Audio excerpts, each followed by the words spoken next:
할렐루야, 성도 여러분, 반갑습니다. 7월 19일 월요일 말씀 묵상입니다. 오늘 본문은 출애굽기 40장 34절로 38절까지의 말씀입니다. 함께 성경을 읽으십시다. 구름이 회막에 덮이고 여호와의 영광이 성막에 충만하매 모세가 회막에 들어갈 수 없었으니 이는 구름이 회막 위에 덮이고 여호와의 영광이 성막에 충만함이었으며, 구름이 성막 위에서 떠오를 때에는 이스라엘 자손이 그 모든 행진하는 길에 앞으로 나아갔고, 구름이 떠오르지 아니할 때는 떠오르는 날까지 나아가지 아니하였으며, 낮에는 여호와의 구름이 성막 위에 있고 밤에는 불이 그 구름 가운데 있음을 이스라엘의 온 족속이 그 모든 행진하는 길에서 그들의 눈으로 보았더라. 아멘. 오늘 본문의 말씀은 출애굽기 40장의 가장 마지막 부분입니다. 그래서 40장 전반부에서 보면은 이 성막을 완성합니다. 그리고 성막을 봉헌하게 됩니다. 이 성막을 봉헌할 때에 오늘 시내산에 임했던 하나님의 영광이 성막에 임하는 것을 보게 됩니다. 오늘 주신 말씀 34절에는 회막에 구름이 덮이고 여호와의 영광이 성막에 충만하였다라고 말합니다. 이 성막은 하나님의 거룩한 장막, 이 하나님의 이 땅에 거하시는 지상의 보좌, 처소를 말하고요. 회막이라는 표현은 하나님께서 하나님 백성들을 만나주시는 곳이다라는 의미가 같이 있는 것이지요. 어찌되었든 하나님은 성막에 하나님의 영광이 임하시면서 또 하나님의 구름이 임재하심을 표현하는 구름이 덮이게 됩니다. 이것은요, 하나님께서 임재하심을 나타내고 하나님의 영광이 임한 것을 말씀하고 있는 것이지요. 하나님은요, 하나님의 백성, 영적인 이스라엘과 교제하기를 원하십니다. 하나님은 언제 어느 곳에든지 계시는 분이세요. 근데 그 하나님께서 지상의 보좌를, 거처를 마련하셨습니다. 그리고 이스라엘 백성, 하나님의 성도와 신자된 하늘 백성과 교제하시고 동행하십니다. 오늘 하나님께서 명령하신 대로, 지시하신 대로 하나님의 성막이 완성된 것은 하나님의 임재하심과 하나님의 충만하신 것이 바로 그 증거입니다. 성막 안에 하나님의 영광이 구름이 덮이고 성막에 모세도 들어갈 수 없을 정도로 하나님의 영광이 충만합니다. 하나님께서 성막에 임재하시고 하나님의 영광으로 충만케 하셨다라는 것은 하나님이 그 성막을 기쁘게 받으셨다라는 것입니다. 그것은 하나님의 뜻대로 명령대로 그 성막이 만들어졌음을 하나님이 인정하시는 것이지요. 이 하나님이 거하시는 지상의 처소, 하나님의 보좌된 성막은 인간의 죄를 용서하시고 사하시고 하나님의 구원을 이루시는데 조금도 부족함이 없었습니다. 하나님의 임재는 하나님의 백성들에게 믿음을 자라게 합니다. 그리고 그들의 삶에서 하나님으로 인한 근본적인 변화를 가져오는 것이지요. 성막에 나오면 하나님께 제사를 드리면 죄가 용서받고 병이 치료되며 우리가 가진 문제들이 해결됩니다.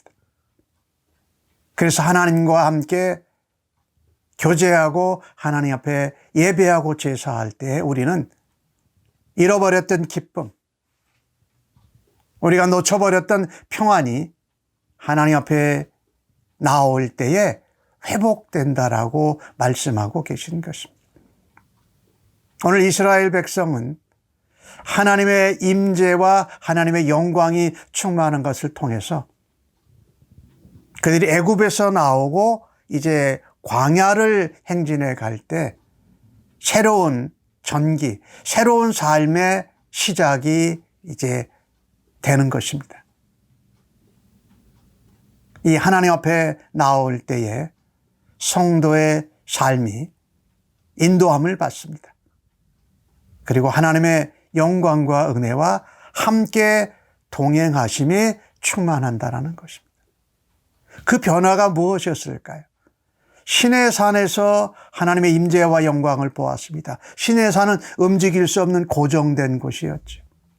근데 이제 하나님께서 성막에 거하시면서 이스라엘 백성들과 성도와 신자와 함께 동행하시고 교제하시면서 함께 이동한다라는 것입니다. 그러니까 움직이는 성막이 된 것이지요. 이것은 그들에게는 새로운 디딤돌이었습니다. 나중에 약속의 땅 가나안 땅에 들어가서 성전을 짓게 되기까지, 그리고 그 성전이 예수 그리스도를 향하고 말하고 있다는 것은 바로 이 장막, 성막은 예수 그리스도를 의미하고 있다는 것입니다. 우리가 살아가면서 하나님의 임재를 경험하고 예수 그리스도의 동행하심과 교제를 통해서 얻는 은혜에 우리가 감사해야 할 것입니다. 하나님의 성막, 하나님 우리를 만나주시는 회막, 요즘 현대의 의미로 말한다면 교회 예배당에서 하나님께 예배하고 하나님과 교제하고 하나님의 동행과 인도하심을 경험한다라는 것은, 그 은혜를 체험한다라는 것은 놀라운 복이요, 엄청난 은혜요, 우리의 기쁨인 줄로 믿습니다. 오늘 하나님은 이 성막에 구름으로 또 하나님의 영광으로 충만하면서 이스라엘 백성들과 동행하십니다. 하나님이 그들을 만드셨고 그들을 백성 삼으신 그들의 삶과 인생의 주관자가 되시는 것입니다. 그래서 이스라엘은 그들이 나아가고 싶은 때나 행진 방향과 속도를 이스라엘이 조절할 수가 없었습니다. 그것은 하나님과 하나님의 인도하심과 뜻에 달려 있었습니다. 이스라엘 백성은 구름이 떠오르면 그들의 장막을 걷고 하나님의 성막을 걷고 길을 떠나야 합니다.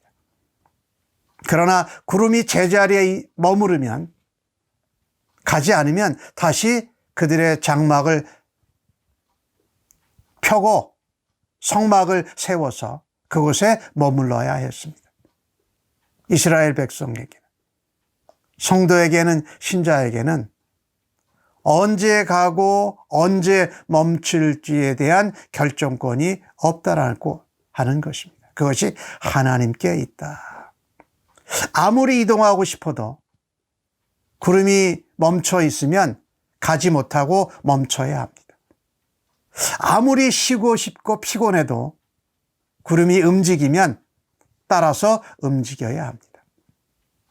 이것이 하나님과 동행하는 삶이요, 하나님의 인도함을 받는 삶입니다.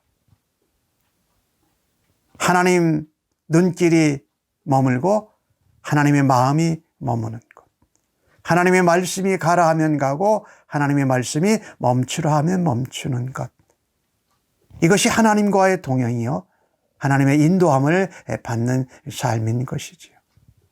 그래서 하나님의 백성, 성도, 신자는 너무 조급해도 안 됩니다. 또 느려서도 안 됩니다. 하나님이 구름 기둥으로 인도하시는 것처럼 하나님이 보여주시는 증거를 따라서 신속히 나아갈 때는 신속히 나아가야 하고, 묵묵히 멈추고 인내해야 될 때는 견디어 내야 한다라는 것입니다. 이것이 무엇이죠? 하나님의 뜻, 하나님의 말씀, 하나님의 보여주시는 증거에 순종하는 것입니다. 그러니 순종이 정말 우리의 삶의 양식, 우리의 체질이 될 때까지 부단히 우리는 자기의 생각, 자기의 고집, 자기의 원함을 하나님 앞에 내려놓아야 한다라는 것입니다. 하나님과 기쁘게 또 순조롭게 동행할 수 있는 사람은 바로 복을 받는 사람입니다. 그것은 하나님의 뜻을 따르는 것입니다. 하나님의 계획을 순종하는 것입니다. 하나님이 말씀으로 인도하실 때에 말씀을 쫓아가는 것입니다. 우리가 날마다 살아가면서 하루의 삶 가운데 겪는 크고 작은 일들의 모든 결정권을 하나님께 내어드리십시다. 하나님이 말씀으로 가르쳐 주실 것이고 성령님을 통하여서 우리에게 깨닫게 하실 것이며, 하나님의 크고 놀라운 섭리와 계획도 우리가 기쁘게 따라가고 인도함을 받게 하실 줄로 믿습니다. 하나님과 동행하기 위해서 내가 버리고 변화되어져야 할 영적인 나쁜 습관들은 무엇입니까? 그것을 하나님 앞에 내려놓고 고침받고 하나님 앞에 순종하며 동행하는 오늘 하루의 삶이 되어지기를 예수님의 이름으로 간절히 축복합니다. 아멘. 하나님, 지상에 하나님의 처소의 보좌가 된 성막에서 하나님의 임재와 영광을 나타내어 주심을 감사합니다. 하나님이 지상에 주님의 피값으로 세워지신 주님의 교회를 통하여서 하나님 주의 임재하심과 영광을 나타내어 주심을 감사합니다. 하나님 앞에 나아가 예배하고 하나님과 교제하고 동행하는 것이 얼마나 엄청난 축복이요 은혜인지 영광인지 깨닫게 해주셔서 감사합니다. 그 하나님과 오늘도 동행하는 자로 살아드리고 싶습니다. 우리의 원함과 우리의 고집과 우리의 뜻과 소원을 내려놓고 하나님의 뜻과 섭리와 말씀과 성령의 인도하심에 예수님이 보여주신 모범을 따라가며 순종하는 하루 되도록 인도하여 주시옵소서. 감사하옵고 예수님의 이름으로 기도하옵나이다. 아멘.